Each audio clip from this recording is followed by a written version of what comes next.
Dan kita ke informasi berikutnya, pemirsa. Pasar saham Asia cenderung tertekan pada Senin pasca rilis data pertumbuhan ekonomi China. Ya, negara dengan ekonomi terbesar kedua ini melaporkan pertumbuhan PDB kuartal kedua 2023 di angka 6,3%, melambat dibandingkan dengan konsensus 7,3%. Dan ekonomi China ke depan juga diproyeksi kian melemah seiring permintaan konsumen dan ekspor yang lemah.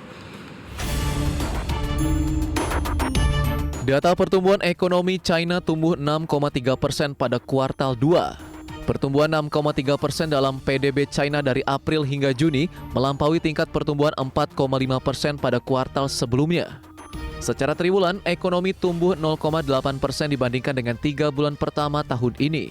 Namun angka ini lebih rendah dari perkiraan ekonom, yaitu tumbuh 7,3%. 总的来看，经济运行逐步摆脱疫情的影响，向常态化的增长轨道在回归。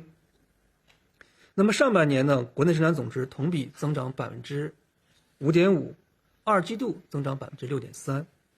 那么5.5%的增速呢，明显快于上年全年6.3%的去年全年3%的经济增速，也快于疫情3年4.5%的年均增速。经济增长回升的态势还是比较明显。 Perekonomian terbesar kedua di dunia ini diperkirakan akan melambat lebih lanjut dalam beberapa bulan mendatang karena permintaan konsumen yang melemah di China dan permintaan ekspor yang lebih lemah di negara lain. Data yang dirilis sebelumnya menunjukkan ekspor turun 12,4% pada Juni dari tahun sebelumnya karena permintaan global tersendat setelah bank sentral di Amerika Serikat dan Eropa menaikkan suku bunga untuk mengekang inflasi.